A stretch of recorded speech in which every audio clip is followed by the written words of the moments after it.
You are watching T to the M to the IDD.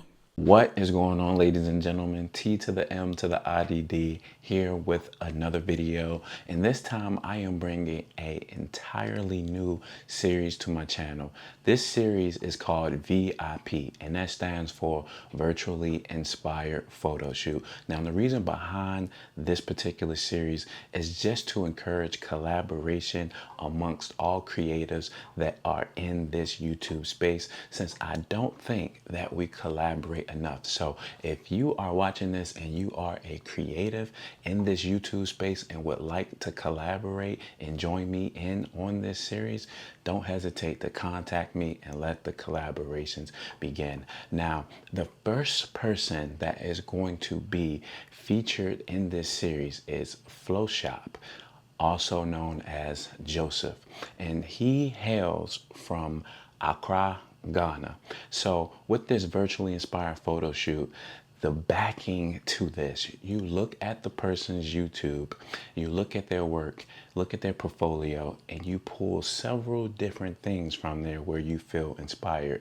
You take those inspirations, include them into your workflow, and then share the results with us in your photo shoot. And so I am proud to present the first episode of Virtually Inspired Photo Shoot VIP with Flowshop. Enjoy.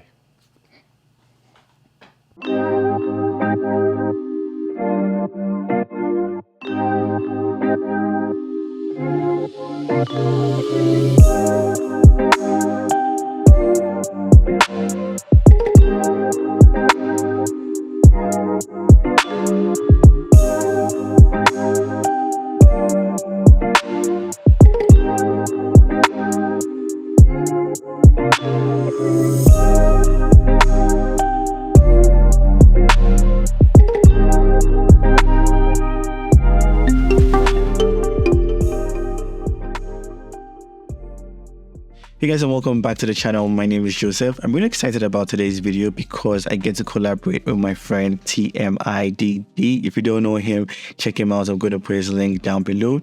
But what we're going to do is we're actually doing a shoot together. Even though we're in different parts of the world, we're still going to be shooting together, and it was entirely his idea. He's going to talk more about that. But basically, I'm going to create a set of images inspired by his channel, or basically his style of shooting. And if you notice him, there is a lot of spice in his images, from the models to the styling and even to the contrasting lighting that he likes to introduce in his shots. And so I felt I could pick elements from that shoot, that particular shoot. There was one particular one that caught my eye, and I felt I could pick things around in my studio and then try and replicate that, and then just add a few elements that are more of me into the shot. But then I'm still going to embrace the spice that he likes to introduce in his images, and also play with a lot of contrast. And so for me, I rather went with my deep focus reflector to create this really dramatic image. And then in my mind, I felt like I was going to add some colors in post, right, just to spice things up. The way I shot it, I really wanted to get some really wide shots, to create like this really artistic feel.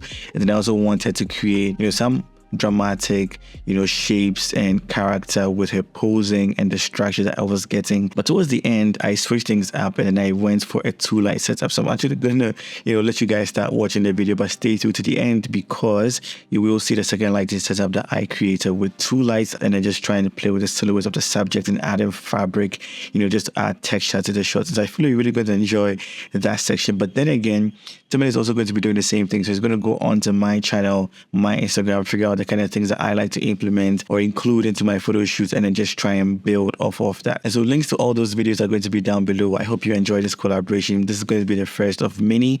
And yeah, enjoy the rest of the video. I'll catch you guys in the next one. And remember, don't ever give up.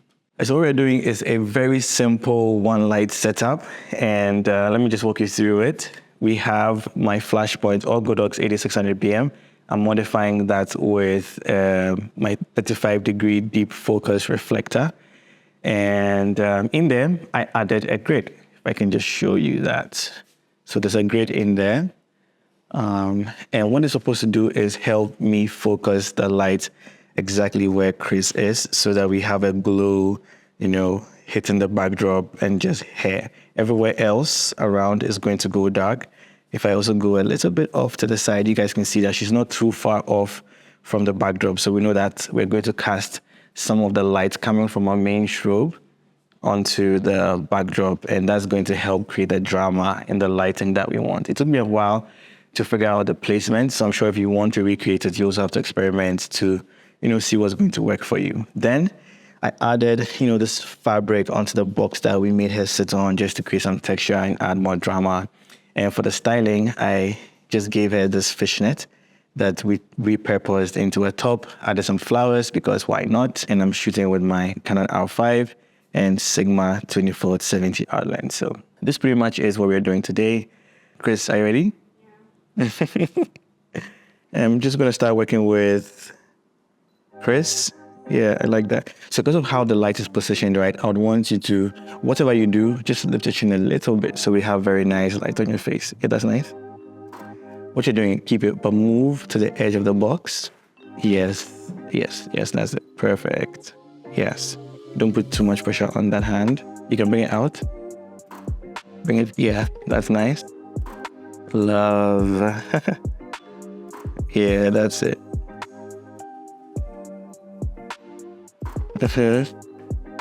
One more.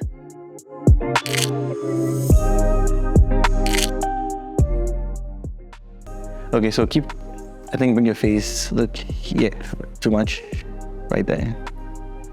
Perfect. Can you bring this hand more to the edge of the box? Nah, opposite, yeah. Yeah, that's it. Okay. That's beautiful. One more shot. If you try to your legs like that, yeah.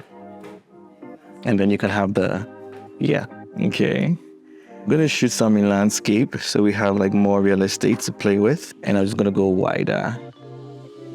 Yeah, that's it.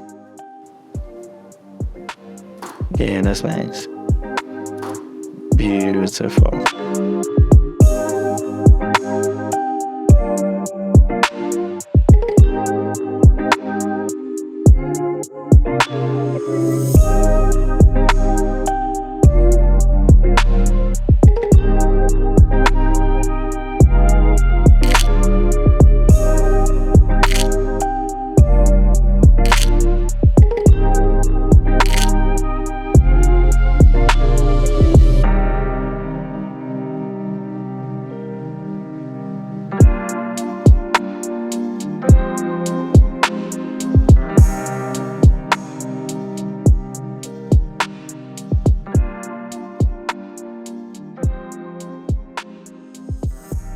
I moved my main lights, which was being modified with this 35-degree deep focus, and I've pushed it to the back because what I want to try out is, just to create a very harsh edge on Chris right over here.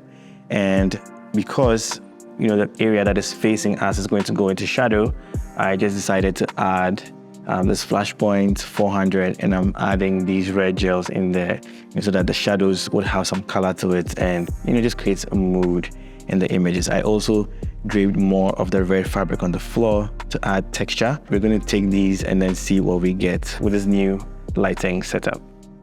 Yeah, that's nice. That's actually nice.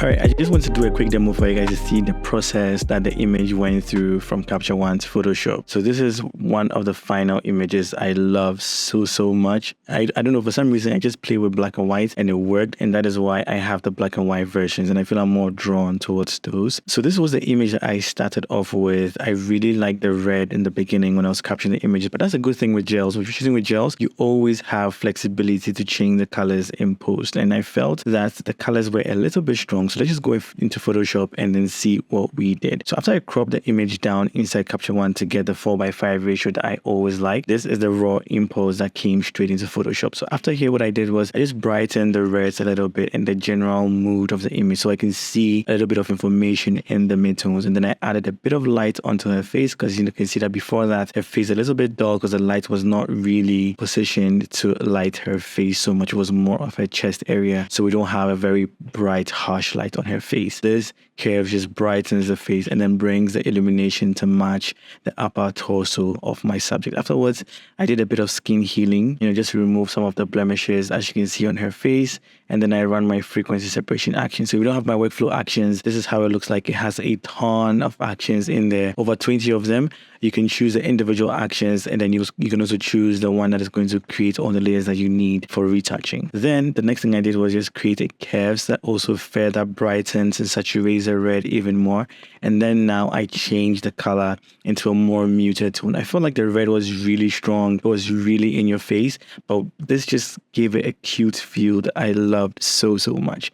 Afterwards, what I did was now begin to play with the hues in the images, trying to, add a bit of contrast into the images. So I just darkened the background so we have more prominence of our subject in the shot. The next thing I did was just to create a film grain. So if I go into my actions right here, this is a film grain action. And so I just ran that, but I didn't want that to cover my subject. So as you can see, if I do a quick before and after, you will see that the film grain is only affecting our background and not our subject. That's because I have a mask on there that is separating my subject from the background and then just isolating the film grain effect just to work or appear on the backdrop. Then I ran a noise action. Right, let me zoom into her face a little bit more. So this is before the noise action. You can see that it is digital. It looks like an image that you will get from your digital camera, your digital or mirrorless cameras, right? And I just put this noise filter directly on my subject. And also what I did was I just created a mask that is making sure that the noise is not affecting the backdrop. It's just affecting my subject. So after I did that, I just added a bit more curves, just to brighten the overall look of the image,